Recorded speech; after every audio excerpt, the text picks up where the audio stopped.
Welcome back to my channel Tanima Upadhyay চ্যানেলে সবাইকে স্বাগত জানিয়ে আজ একটা নতুন ব্লগ শুরু করছি। আজ হলো 18ই জুন, মঙ্গলবার। এখন বাজে সন্ধ্যে 7টা। এখন থেকে ব্লগটা শুরু করলাম।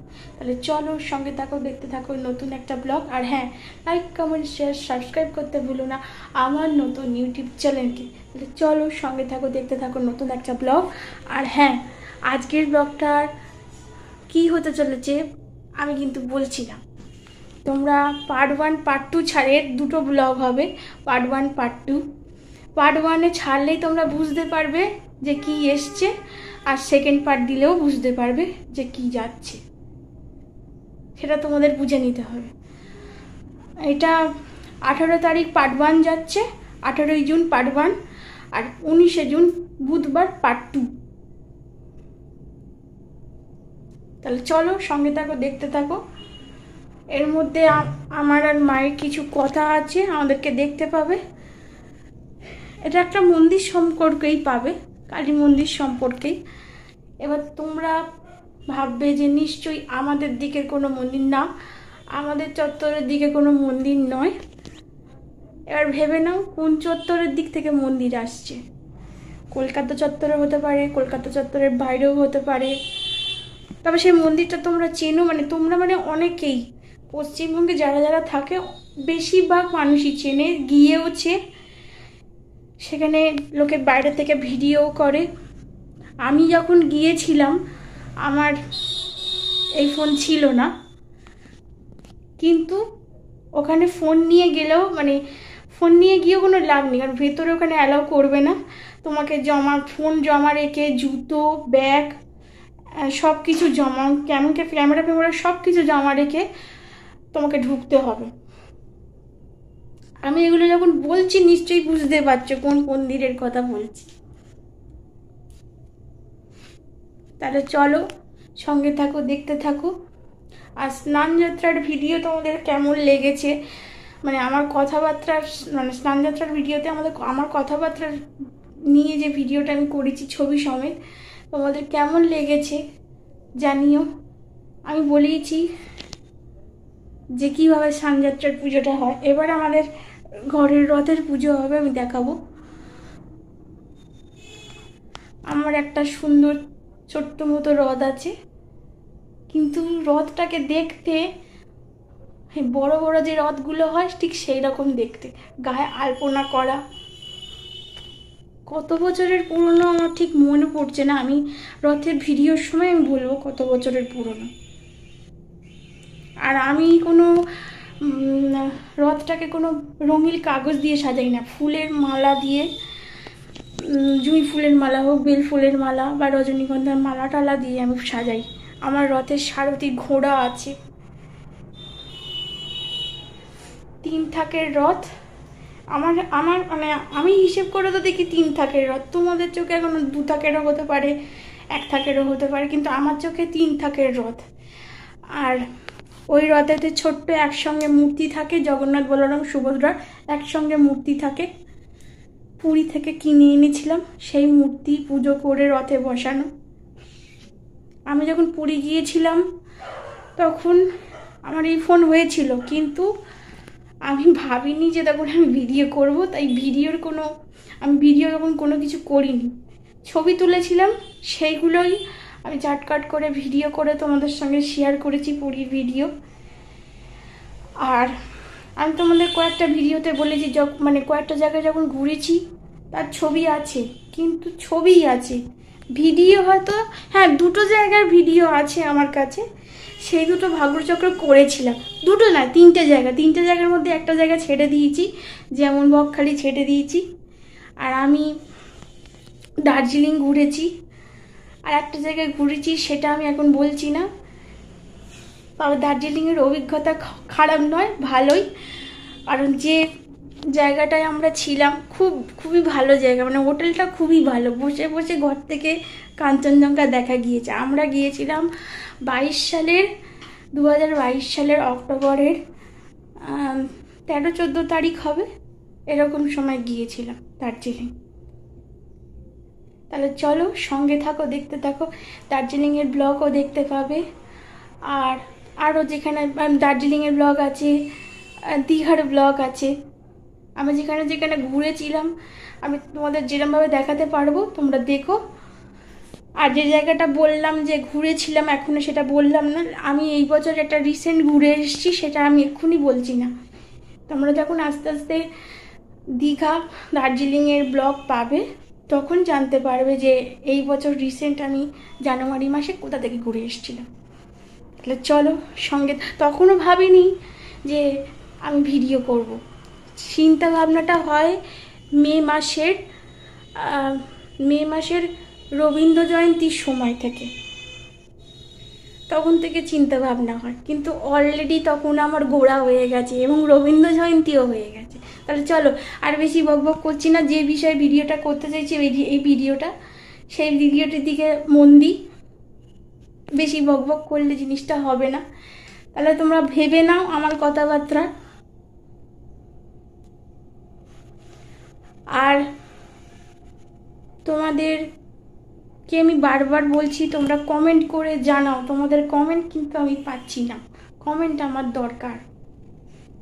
আমি বলতে চাইছি যে আমার ভিডিও খারাপ হোক ভালো হোক তোমরা আমাকে জানাও যে কমেন্টে যে তোমাদের কেমন লাগছে। খারাপ হলে বলো খারাপ লেগেছে, ভালো হলে বলো ভালো লেগেছে, তবে এমন কিছু বলো না যাতে তোমাদেরও খারাপ লাগলো বলতে, আমারও শুনতে খারাপ লাগলো, আমার মন ভেঙে পড়লো, মানে আমি মানসিকভাবে ভেঙে পড়লাম যে এরকম খারাপ কথা বলেছো, সেটা যেন না হয়। আমার ডেসক্রিপশন বক্স চেক করে দেখবে, আমি স্নানযাত্রার ভিডিওতে বলেছি যে আমি কি বিষয় ভিডিও করতে চাইছি, চেক করে দেখো, তাহলে বুঝতে পারবে কি কি বিষয় তোমরা ভিডিও পাবে। তাহলে চলো সঙ্গে থাকো, দেখতে থাকো, পরে আসছি, বক পরে, আগে কাজ পড়ো, চলো পরে আসছি। 28শে সেপ্টেম্বর 1793 সালে হালি শহরের কোনা গ্রামে রানী রাসমণি দেবী জন্মগ্রহণ করেন। তার পিতা হলেন হরে কৃষ্ণ দাস ও মাতা হলেন রামপ্রিয়া দাসী। তার মা ছোটবেলায় মারা যান, তারপর থেকে তিনি তার বাবা ও একমাত্র তার বিধবা পিসির কাছে তিনি মানুষ হয়েছেন। তারা 3 ভাই বোন ছিলেন, তার 2 দাদা ও 1 বোন, ও সেই বোনই হলেন রানী রাসমণি দেবী। 1804 সালে কলকাতার জানবাজার নিবাসী বাবু রাজচন্দ্র দাসের সঙ্গে মাত্র 11 বছর বয়সে তার বিবাহ হয়।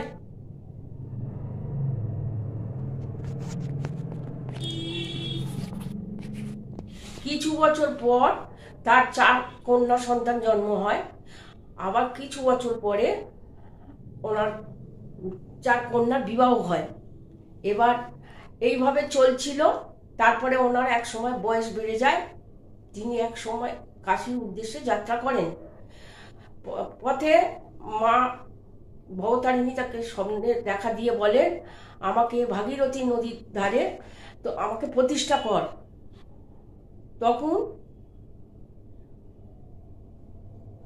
তখন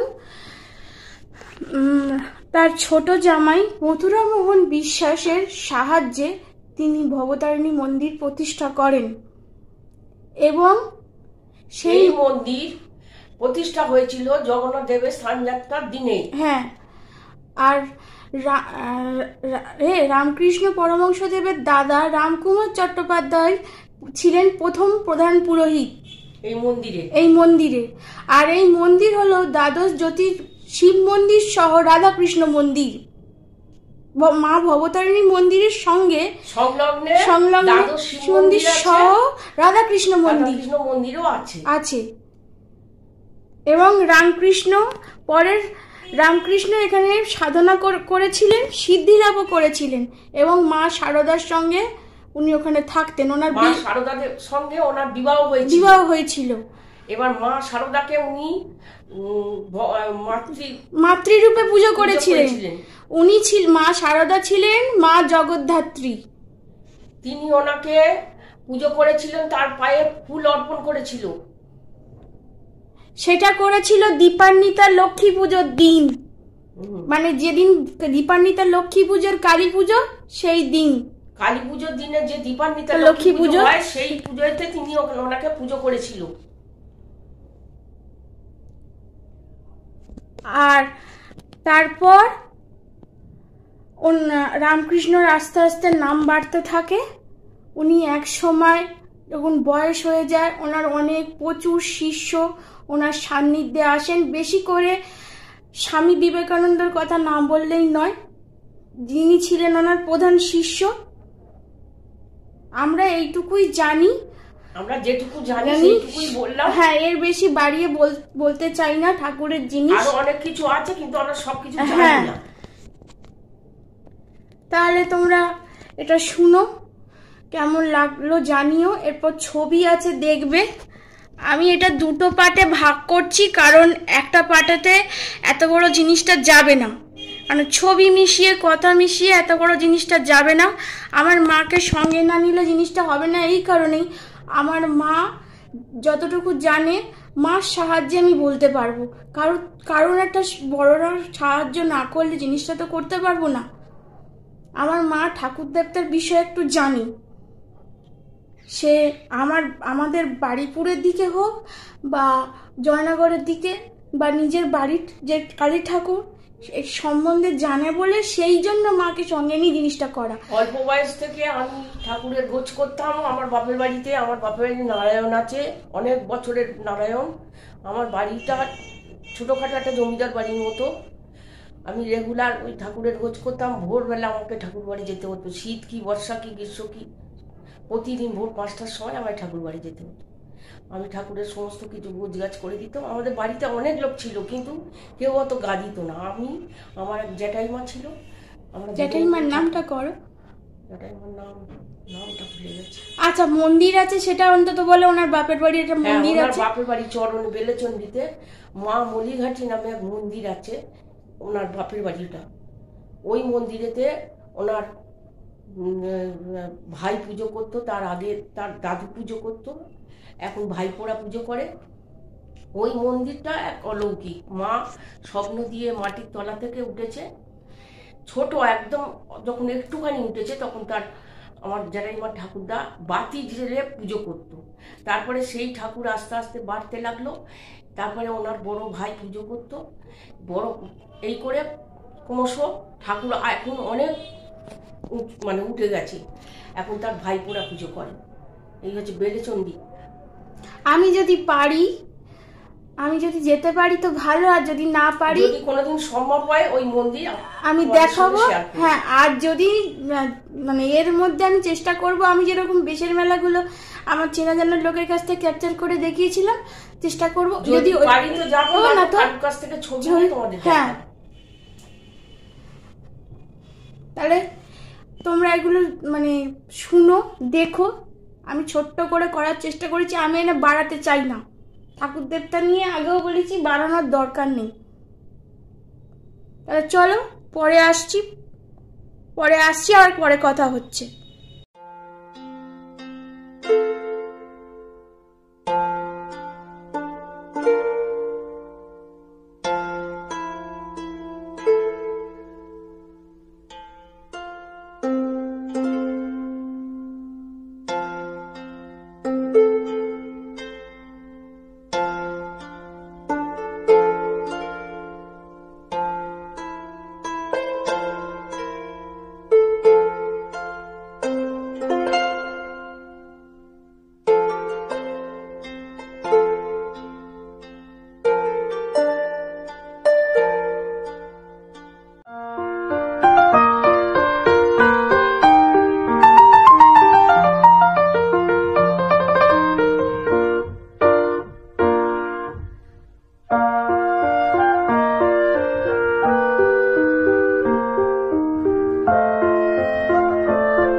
ভিডিও এই পর্যন্তই।